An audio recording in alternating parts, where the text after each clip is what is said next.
बिस्मिल्लाहिर्रहमानिर्रहीम। अस्सलाम वालेकुम नाज़रीन, मैं हूं ज़ैन अली।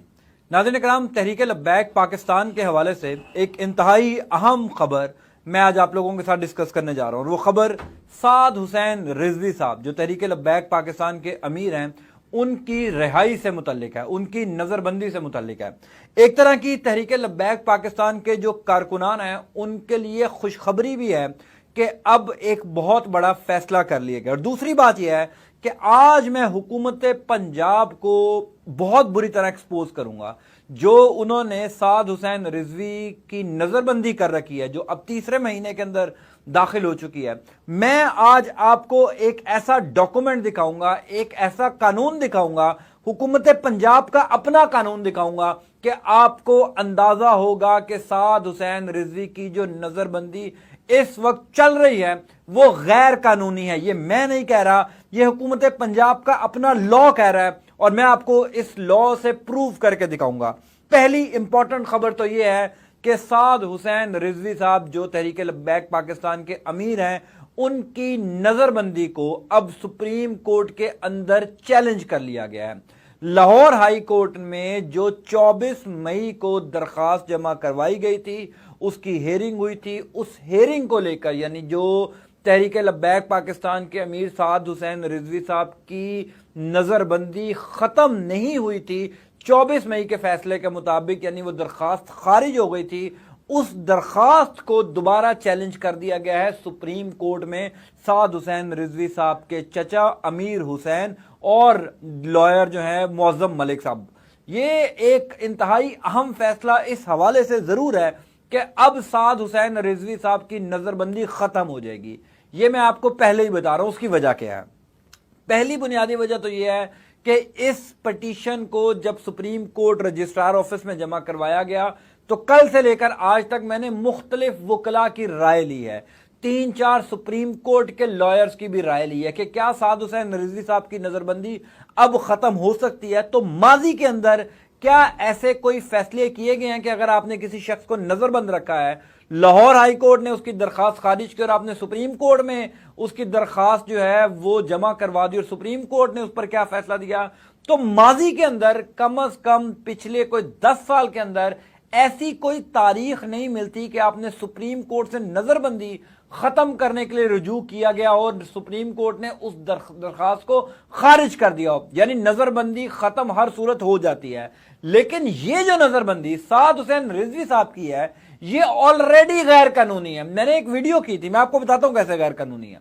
मैंने एक वीडियो की थी जिसमें मैंने बताया था कि 10 जून को, चूंकि 12 जून को नजरबंदी को 2 महीने मुकम्मल हो रहे थे, तो 10 जून को इस केस की समाअत हुई। एडवोकेट जनरल पंजाब ने अदालत के अंदर यह मौक़िफ़ इख्तियार किया था कि हम नजरबंदी इसलिए खत्म नहीं कर सकते कि ये जब साद हुसैन रिजवी साहब बाहर आएंगे तो अमन व अमान की सूरत हाल खराब हो सकती है। मैंने उस टाइम भी एक बात की थी कि ये तारीख में पहली दफा हुआ होगा कि आप किसी को इस शक की बुनियाद पर नजरबंद रखें कि ये बंदा बाहर निकलकर ये काम करेगा। यानी आपने एज्यूम कर लिया कि ये बंदा बाहर निकलकर कत्ल करेगा, ये बंदा बाहर निकलकर चोरी करेगा, इस वजह से हम उसको सजा दे रहे हैं, इस वजह से हम उसको नजरबंद रख रहे हैं। तो इस तरह तो आप फिर आधे पाकिस्तान को जेलों में रख दें, क्योंकि आपको हर दूसरे बंदे पर यह शक होता है कि ये चोरी कर सकता है, ये कत्ल कर सकता है, ये डाकाजनी कर सकता है। इसका मतलब यह है कि ये एक भूंडा बयान था, मौक़िफ़ था जो अटॉर्नी जनरल पंजाब ने, एडवोकेट जनरल पंजाब ने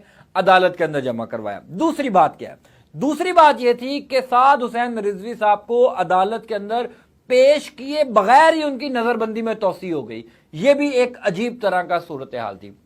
लेकिन उससे बड़ी आज आपको मैं हरकत बताता हूं जो हुकूमत पंजाब ने की, जो लॉ कहता है हुकूमत पंजाब का, मैं अपनी तरफ से नहीं कह रहा, लॉ कहता है। वो लॉ क्या कहता है? 3MPO, ये एक कानून है जिसके तहत साद रिजवी साहब को नजरबंद किया गया है। इस कानून के तहत, ये कानून है जनाब the Punjab maintenance of public order ordinance 1960।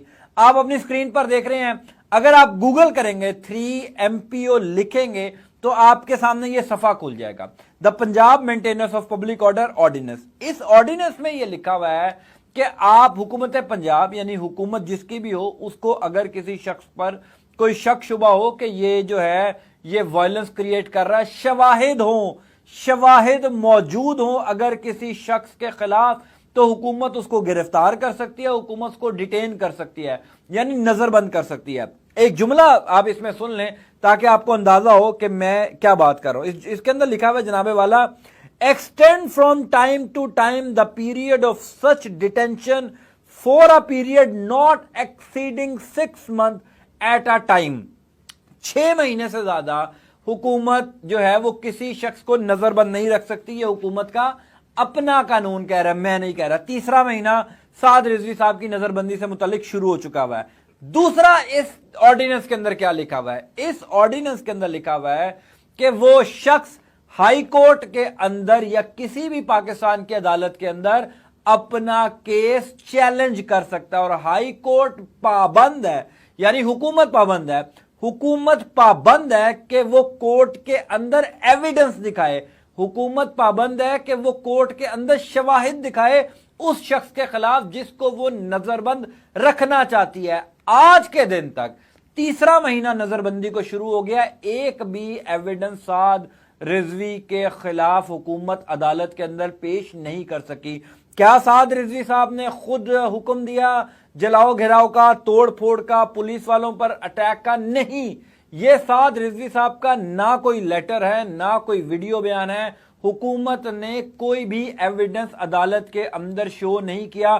اس کا مطلب یہ ہے کہ جو لاہور ہائی کورٹ کا فیصلہ ہے وہ غیر قانونی ہے کہ سعد حسین رضوی صاحب کی جو نظر بندی ہے اس کو برقرار رکھا جائے۔ اب اس نظر بندی کو چیلنج کر دیا گیا ہے، 29 صفحات پر مشتمل ایک پٹیشن جمع کروائی گئی ہے سپریم کورٹ کے اندر، اور اہم توقع، میں نے 1-2 سپریم کورٹ کے رپورٹر سے بات ہوئی ہے، انہوں نے کہا اگلے ہفتے ہو سکتا ہے کہ اس کیس کی سماعت ہو، اور زیادہ سے زیادہ میں تحریک لبیک پاکستان کے کارکنان کو یہ بتا رہا ہوں، ماضی کے اندر ایسا ہوتا رہا ہے کہ زیادہ سے زیادہ 2 ہیئرنگز کے اندر within 2 ہیئرنگز سعد رضوی صاحب کی نظر بندی ختم ہو جائے گی۔ یہ ماضی میں جو کیسز ہیں، چونکہ سپریم کورٹ کے جو فیصلے ہوتے ہیں وہ ماضی کے فیصلوں سے جڑے ہوئے ہوتے ہیں، سپریم کورٹ کے اندر زیادہ سے زیادہ 2 ہیئرنگز کے اندر سعد رضوی صاحب کی نظر بندی ختم ہو سکتی ہے ایز پر لا۔